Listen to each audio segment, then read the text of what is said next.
안녕하세요. 지극히 작은 자입니다. 이제 보름 정도 지나면 4.15 총선입니다. 총선이 혹이 연기되진 않은지, 이 총선 때 어떤 일들이 일어나는지 하나님 앞에 마음을 올렸는데, 하나님께서 총선이 연기되지 않을 것이다.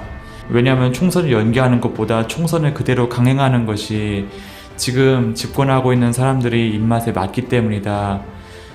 이들은 총선을 코로나의 감염 공포 국면에서 치름으로써 정상적인 상황에서는 할 수 없었던 일들을 자기 입맛에 맞게 진행할 준비를 이미 맞춰가고 있다.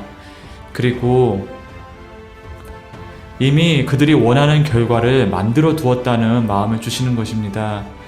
이를 어찌하면 좋을까? 정말 이제부터 어떻게 하면 좋을까? 라는 마음으로 늘 주님 앞에 매달렸는데, 너가 할 수 있는 일을 하라는 마음을 주시는 것입니다. 그래서 오늘은 아직도 지금 이 상황까지 옴에도 불구하고 지금의 집권 세력들이 혹여나 공산주의로 비판받고 있는 무고한 사람들이라고 믿는 우리 기독교인들이 있다면 속히 돌이키시도록 몇 가지 이야기를 드리고자 합니다. 2017년 12월 1일에서 4일까지 중국 베이징에서 세계 정당 고위급 대회라는 이런 간판을 내걸고 어떤 여러 나라 사람들이 모여서 어떤 정당 대회가 열립니다.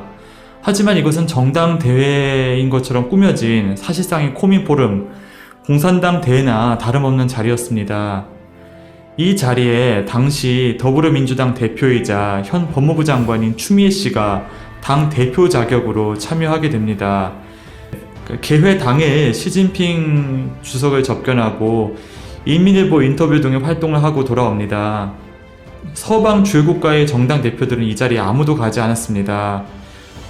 캄보디아 총리, 미얀마 국가자문력 의무장관, 아프리카 국가 정당 대표들, 그리고 서구 중에서도 마이너리티한 이제 공산당 대표들만 이제 그 자리에 모인 것입니다.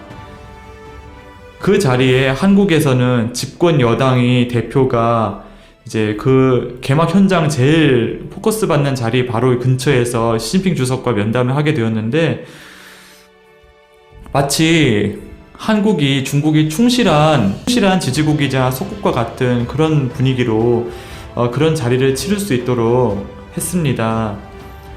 더불어민주당 싱크탱크인 이제 민주연구원이라는 곳이 있습니다.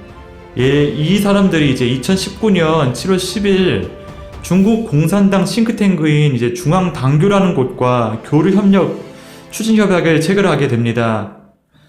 중국 공산당의 중앙당교는 마치 그 규모가 거대한 대학 캠퍼스 규모라고 들었습니다.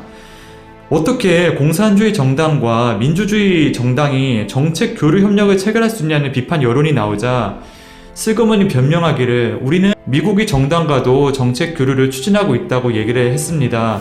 그러나 그 뒤에 후속 기사를 아무리 찾아봐도 실제로 미국의 메이저 정당이나 마이너 정당하고 이 사람들하고 정책 교류를 했다는 기사를 찾아볼 수가 없는 것입니다.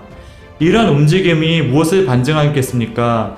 바로 중국을 중시한다는 소위 용중의 수준을 넘어서 숭중 내지는 중국 공산주의에 대한 맹목적인 추종을 이들이 보여주고 있는 것입니다. 이들의 이러한 모습은 바로 이번 코로나19 사태 때 아주 극명하게 드러납니다. 죽음이 감염병이 국경을 넘어온데도 자기 자국민의 생명을 보호하기는커녕 상국인 중국을 위해서, 중국의 체면과 명분을 위해서 우리 국경을 그대로 열어놓습니다. 닫지를 않습니다. 다른 서방 여러 나라들이 국경을 통제하고 닫는데 보조를 맞추어서 우리나라 국민을 안전을 지키고 보호해야 될 책임이 있음에도 불구하고 우리나라 국민의 안위가 문제가 아닌 것입니다. 같은 신념을 공유한 이제 공산주의를 무조건적으로 사랑하기 때문에 그저 중국의 체면을 세워주기에 급급한 것입니다. 그 때문에 지난 메르스 사태보다도 훨씬 많은 사람들이 죽어갔지만 이 정부는 이러한 사실에 대해서 우리는 잘 대처하고 있다, 우리 시스템이 너무나 잘 돌아가고 있다고 자긍하기 바쁩니다. 정말로 의료인들의 헌신적인 희생과 그리고 국민들이 협조가 아니었으면 이러한 일은 없는 것입니다. 우리나라 국민들이 놀라운 선진의식이 그나마 이 감염병을 막아내고 있는 것임에도 불구하고 정부는 이 모든 상황이 잘 돌아가고 있고 모범이 되고 있다고 장황하게 바쁘니 정말로 속이 탑니다. 코로나 사태 이후 민주당 이인영 원내대표는 어려울 때 친구가 진짜 친구라고 말했고, 그리고 문재인 씨는 중국의 어려움이 한국의 어려움이란 말을 합니다. 일본 그리고 미국에는 그토록 단호하게 대처하면서 중국에는 한없이 관대한 이들의 모습을 우리는 무엇으로 봐야 할까요? 저는 기도 가운데 곧 정말 오만하고 방자하며 회개를 모르는 이 중국의 악한 태도로 인하여 중국 땅에 커다란 기근과 빈궁이 올 것이라는 감동을 반복해서 받고 있습니다. 만약에 중국에 기근과 빈궁이 온다면 이번 코로나19 때 마스크 사태를 일으켰던 주범인 마스크 중국으로의 밀반출과 적극 수출을 이번에도 정부 차원에서 주도할 것인가요? 이 일만은 대한민국 국민들의 안위와 생명을 위해서 종교와 신념을 떠나서 막아야 하지 않겠습니까? 그러려면 이들이 지금까지 코로나19 사태에 대응해왔던 이 모든 중국 중심의 행위에 대해서 정치적인 심판을 내려야 하는 것입니다. 그러므로 4.15 총선, 코로나 바이러스 감염 국면에 대한 국민적인 심판의 장이 되어야 하는 것입니다. 여러분들은 TV와 뉴스를 통해서 이보다 더 심한 중국인이라고 밖에는 생각할 수 없을 정도로 중국의 입장을 충실하게 대변하는 위정자들의 태도를 보았습니다. 이것에 대한 정치적 책임을 묻는 자리, 전적인 책임 추궁이 이루어지는 자리가 이번 4.15 총선이 되어야 하는 것입니다. 선택은 우리들의 몫입니다. 감사합니다.